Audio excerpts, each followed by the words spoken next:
Namaste. Tonight I'm going to read Book 3, Chapter 22, on Sudarsana's marriage.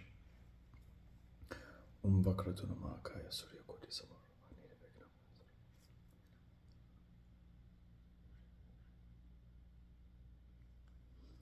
Guru Brahma Guru Vishnu.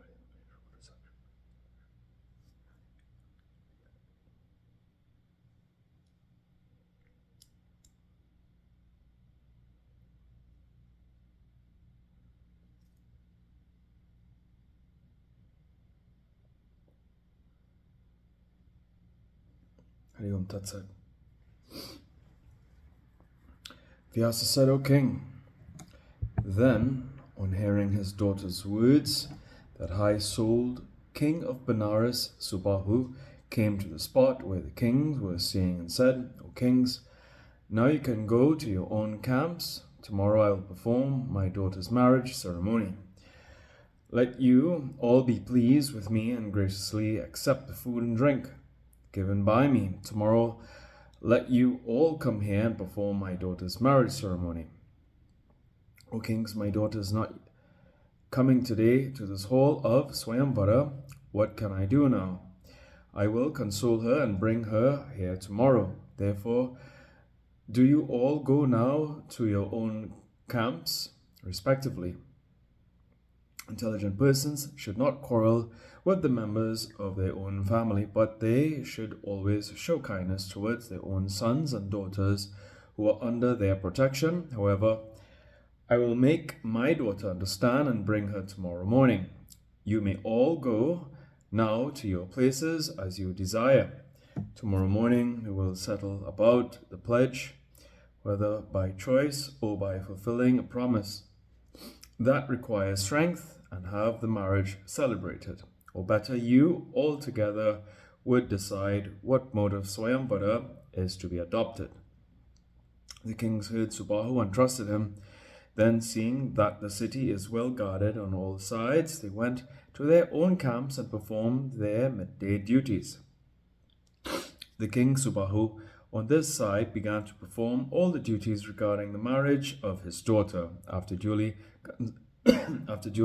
consulting with all the chief members of the family at the appointed time of marriage, he brought his daughter in a well-concealed and guarded chamber, had the bathing ceremony of the bridegroom-elect performed by the priest, first in the Vedas, and had him well dressed, and did other requisite things. Then he brought the bridegroom in the house, made him seat on a Vedi platform, and duly worshipped him. Then the large-hearted king gave to the bridegroom seat, achmanaya, water for rinsing the mouth, and such articles of food as require rinsing one's mouth after eating them, arghya,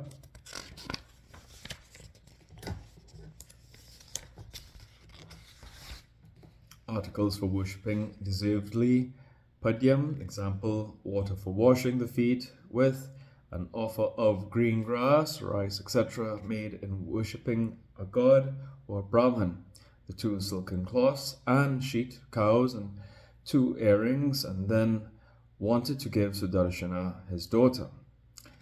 The high-minded Sudarshana accepted all the offerings given by the king. Seeing this, Manorama was relieved of her anxiety.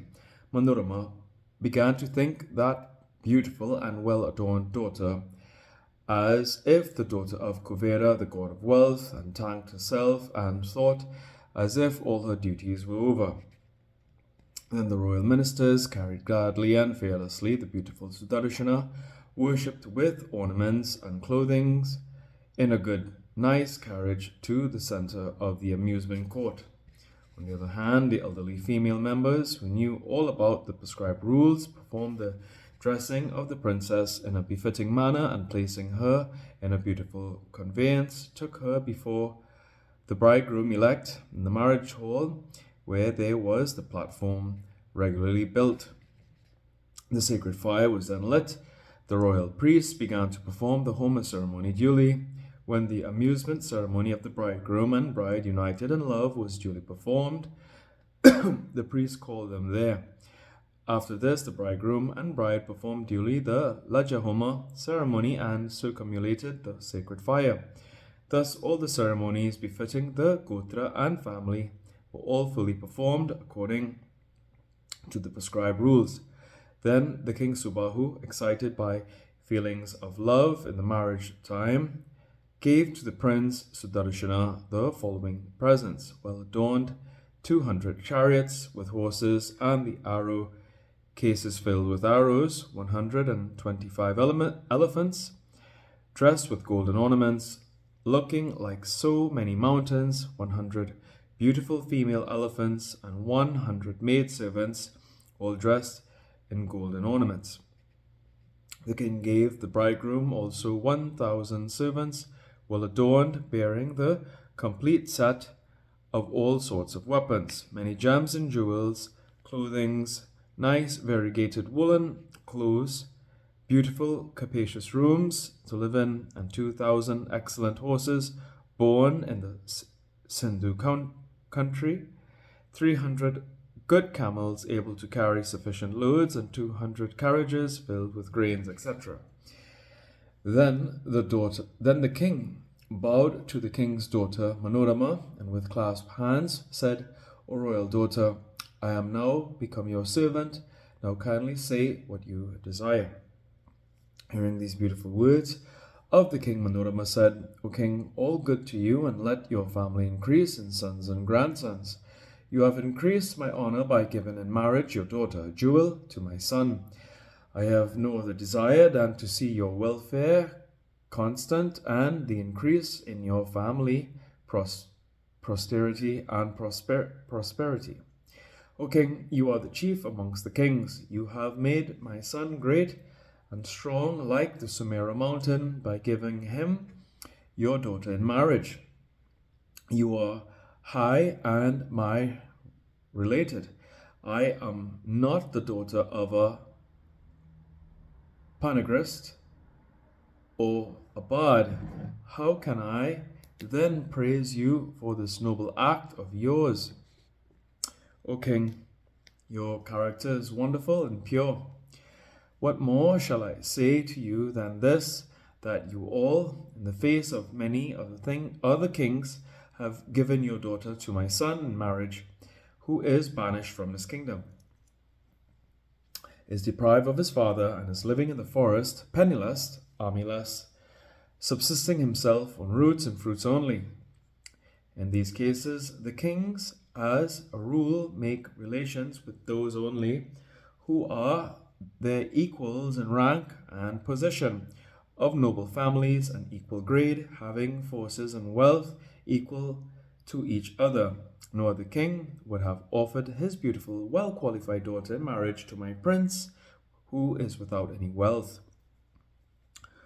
O king, on your this act, all the other kings, holding great influence and possessing armies, have turned out your enemies. I, being a woman, am unable to describe the amount of patience in you." The king Subahu of Benares, hearing the sweet words of Manorama, was highly pleased, and with folded hands began to say, "O Devi, you better take this celebrated kingdom. I will become the commander of your forces and will try my best to guard this city. Or you can take half of my kingdom and remain here with your son. It is not my desire that you leave this Benares and go and live in the forest." The kings have become very offended. I will first try to appease them. If they be not satisfied, I will adopt the means of gift or sowing dissensions amongst them, and even if in that I fail, I will ultimately take to war. O Devi, victory or defeat is under the hands of the destiny. Still, victory comes to those who are in the right path, and defeat to those who are in the wrong path. How then can the victor arise to those sinful kings? Hearing the king's words, pregnant with meaning, Manorama felt herself highly respected, and with a cheerful heart said the following good words: O king, let all good come to you. You better discard all fear and reign with your son's heir. My son Sudarshana too will become the king of Ayodhya by the grace of Shri Bhagavati Bhuvaneshwari, the supreme cause of the innumerable worlds, and will roam in this world. There is no doubt in this. May Bhagavati Bhavani bring all good unto you. Now kindly permit us to depart to our homes, O king. I always contemplate the highest goddess Ambika, and I have no time to indulge in other thoughts. Thus, on various subjects, Manorama and the king Subahu began to talk with each other, causing satisfaction to both like nectar. When the morning broke out, the kings, knowing early in the morning that the princess had been given away in marriage, became very much enraged and went out of the city and began to discuss with one another. We will kill today that King Subahu and disgrace amongst the kings, the disgrace amongst the kings.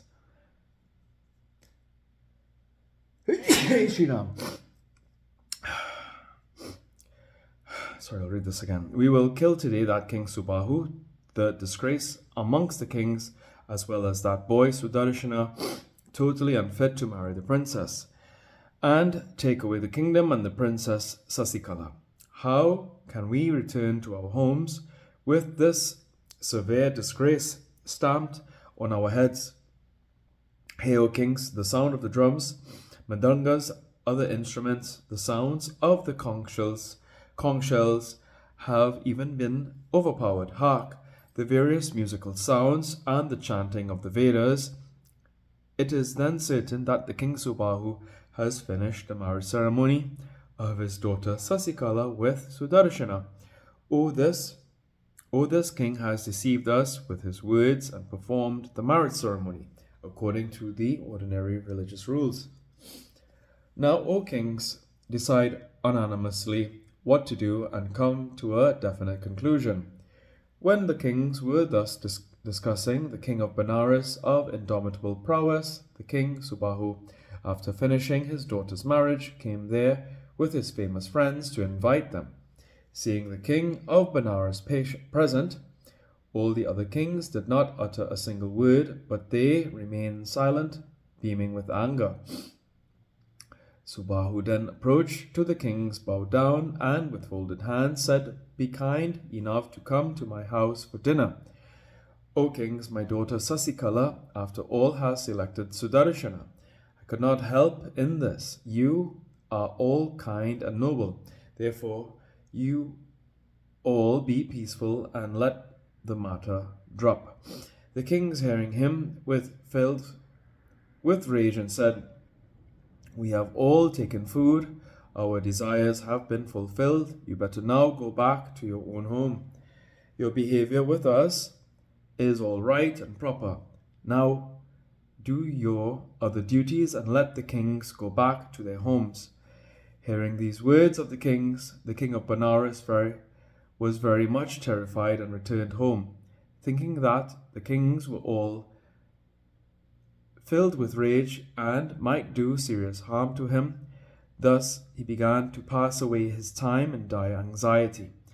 Then the king Subahu disappeared. The kings, united, made this resolve that they would block the passage of Sudarshana, kill him, and take the girl away.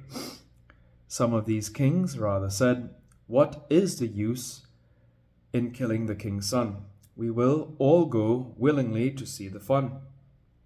Thus the kings went and remained blocking the path of Sudarshana, and the king Subahu, on returning home, began to make arrangements for the departure of the bridegroom and the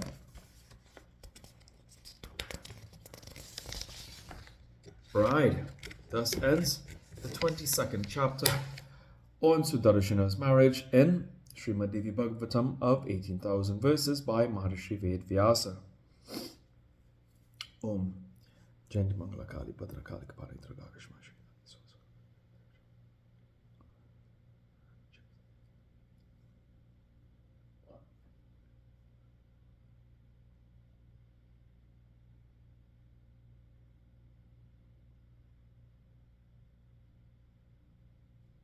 Om Tue Mata Chapita.